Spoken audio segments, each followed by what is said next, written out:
What's up everybody, welcome back to Bunsbox. Today we're going to be starting a new series, and I'm starting this series in an effort to bring my channel more in line with what I want to bring to the gaming community, and that is positivity. So I'm not saying criticism is a bad thing. I mean, obviously it's good to make constructive criticism to make things better, but overall these days it seems that people only want to talk about the bad stuff and not talk about the good stuff. You know, the negative voices outweigh the positive ones. And so I'm hoping to make my videos to more balance stuff out.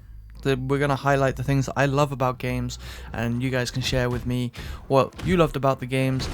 Even if the game is overall bad, I'm going to look for the light within them. We're going to find something good in everything I play. First game I'm going to cover is one that I actually really enjoyed, and so it was pretty easy to make this video. Halo Infinite, and by that I mean the campaign portion. I'm not a huge multiplayer guy. Came out a few weeks ago. I'll be honest though, I wasn't overly hyped for it. The lack of promo for the campaign, combined with the delays, had tempered my expectations quite a lot. I was more kind of thinking it was going to be heavily focused on the multiplayer, and the campaign was kind of this afterthought. But I am so glad I played it anyway, and just ignored those reservations I had about it because I loved it. And here are 7 things in particular that I did love about Halo Infinite. It's simply incredible how something so simple and small sounding can open up such a huge amount of possibilities and make me look at first person games in such a completely different light. Playing an FPS after playing Halo Infinite was insanely hard to adapt to, more so than I could have ever imagined. Once you've upgraded the grapple hook to reduce the cooldown by 40%, I was swinging around Zeta Halo like Peter Parker, especially the interior sections where I actually had a rooftop to grapple onto. I may have even sung a little Spider Chief song in the vein of Homer Simpson's Spider Pig. Spider Pig does whatever a spider pig does. Being able to scale mountains and walls no longer required me to be able to pull off a grenade jump, which, I mean, I was never very good at in the old Halo games, I'll be honest, or rocket jumping, that kind of thing. Being able to do it with a simple push of a button to get up and over things, or a few pushes depending on how big it was, just opened up a whole new different world of approaches to the game's open world activities such as outposts. I even started to use it to simply walk forward. Yeah, that's how lazy I am. I don't want to walk, I want to grapple. I was grappling the floor in front of me with a little hop at the end to kind of keep my momentum going a bit. And this is further expanded by me using it to get around arenas with enemies or even bosses. You know, it enabled me to move around these arenas faster and dodging otherwise potentially fatal scenarios. I mean, there's so many things that I love about the grapple hook, but they more tie into the other things that I love about Halo. So to avoid retreading that and further on the video, we're going to leave this one here and move on to number 2.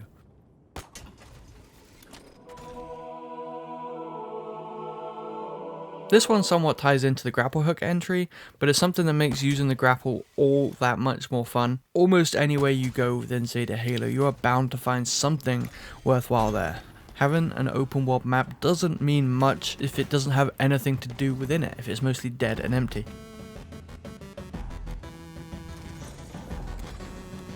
Thankfully, Halo Infinite has all sorts of crazy little rewards to be found if you choose to go off the beaten path. There's Easter eggs to be found, audio logs to listen to, weapons and vehicles from our fallen brothers and sisters. That was for our fallen brothers. If you are into the multiplayer portion, there are even some cosmetics to be found, from armor and weapon coatings to stances and emblems. One of the things on offer is not something you can pick up. Obviously the Easter eggs you can't pick up either, and they give you a cool laugh or something when you find them. But something even less tangible than those is just the views of the Halo ring. Like, if you climb to the top of a mountain, you can find some truly stunning views to take in. I mean, you could take a screenshot, and this is even easier if you would turn on the blind skull. I really hope this game does get a photo mode. It's something that I feel this game truly deserves. But for now, blind skull is basically the best way to get some gorgeous landscape shots. And if you go ahead and do like the side missions, you know, rescue the Marines, do the outposts, that kind of thing, you can unlock different weapons and vehicles and stuff at your FOBs to completely change up the way you traverse the world. You can get a Wasp to just fly around, you can get a Warthog to drive around, and that again opens up a new way to see and explore Zeta Halo. Going off the beaten path is one of the most rewarding things I've had in terms of exploration for an open world game in such a long time. Like most games, I kind of just I'm only going somewhere if there's something specifically there I've been told to go for. Halo Infinite, it felt like I could go off and just look around and I would find something cool that it made it feel worthwhile doing that.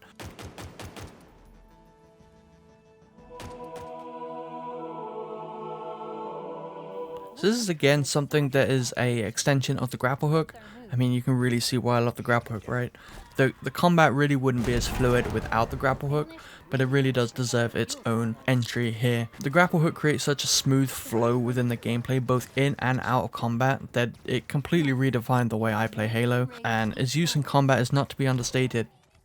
Being able to grapple those explosive canisters, you know, like plasma crawls and stuff, around the map, to then hurl at enemies is hugely satisfying. Even more so if you've been playing Halo for 20 years and seeing them standing around in the other games with not much use unless an enemy happened to walk by them. And you can even grapple the enemies themselves. And with upgrades to the grapple hook, you can even combine that with a flying punch to the face, stunning the enemy and others around them. It can also be used to grab a weapon. Have you run out of ammo? Doesn't matter. Grapple the gun over there and you're back in action. But even without the grapple hook, there is so much on offer from a combat standpoint. The variety of weapons allow you to approach situations in a ton of different ways, as you would expect from Halo. However, in the open world sections, you can come at those situations from many different angles. This has been explored in the series before through a few levels here and there, but to see it fully fleshed out into the basis of a whole game is amazing.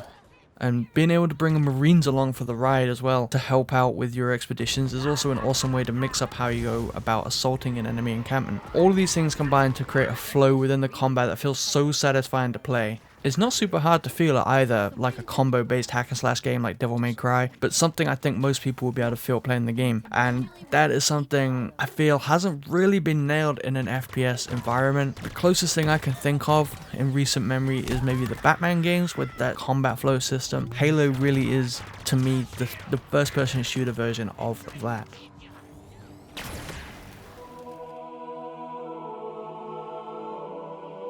This is something you will hear during combat most of the time, but it does deserve its own entry here because the stuff the enemies say, particularly the grunts, is hilarious.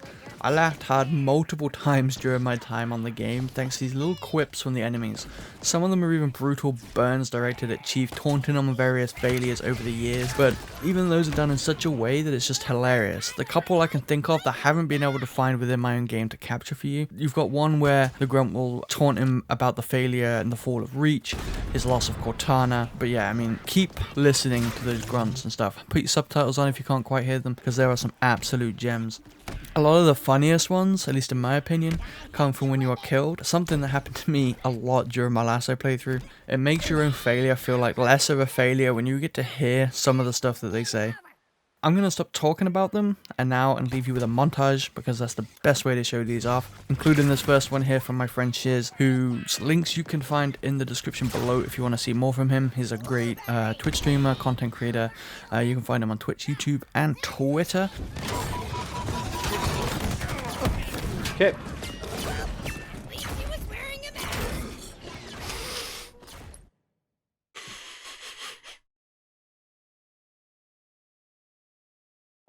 Right as we're making fun of anti-maskers and shit, and anti-vaxxers and 5G stuff, I died and the grunt said at least he was wearing a mask. That is amazing.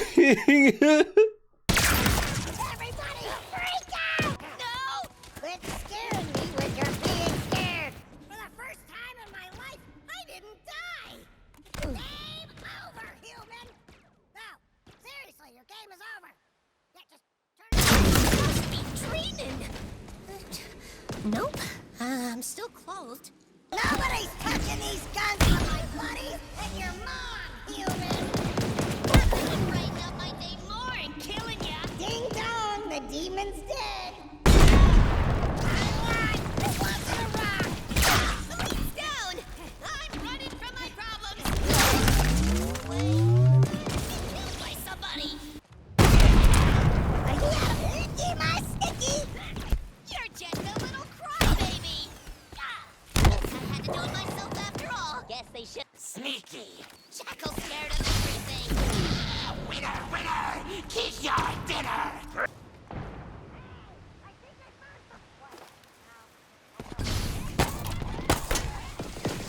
Does this mean I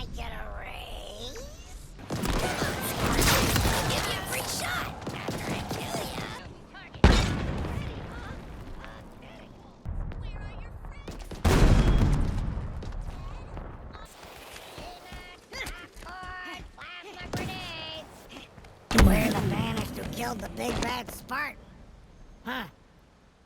Me. I touched on weapon variety in the combat entry very briefly, but the weapon variants deserve their own entry here. Weapon variants are weapons you can unlock from upgrading your FOB or killing HVTs out in the world. I did find a couple laying around, in particular the sniper rifle variant, but mostly you're not going to find them just laying around, you're going to need to unlock them. These weapons take an existing weapon and tweak it slightly to make it feel completely new.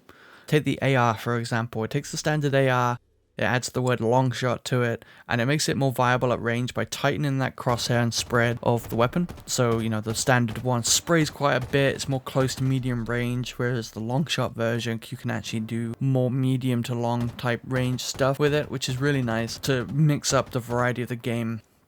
My personal favorite of the weapon variants was the striker sidearm. The normal sidearm is nothing amazing, nothing will compare I guess to the Magnum of the original Halo. I really wish they'd bring that back. You know, the normal sidearm was something I enjoyed using. It was stable enough, did just about enough damage, at least in the campaign. But the striker one, it really felt like it packed a punch. And once I had that unlocked, it was a staple in my loadout when leaving my FOB. But there's loads of variants to be had, and they just add another level of variety to the game, which keeps it fresh and fun. I don't have the time to tell you about all of them, but hopefully these clips here, while I've been talking, have shown you how many different variations of stuff there is to be had.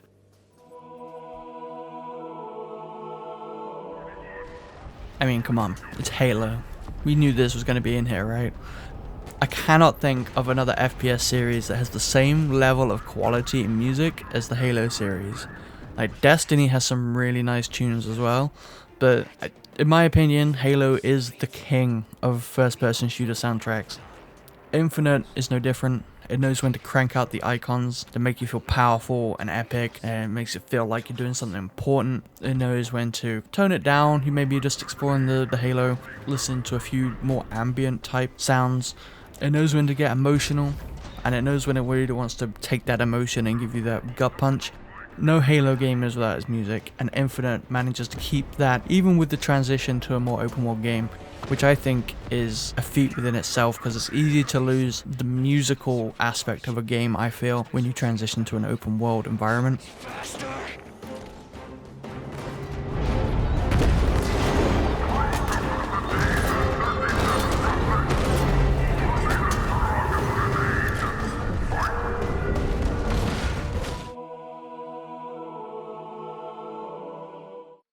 So this one is something that might come as a little bit of a surprise to most people, but open world games, particularly recently, have always strived to be bigger, and in recent years in particular they've become so big that it's hard to find time to play them all. I love the Assassin's Creed series, the Far Cry series, and even more RPGs like Tales of Arise, that kind of thing, but they can easily become huge time sinks, especially now that their worlds are so huge.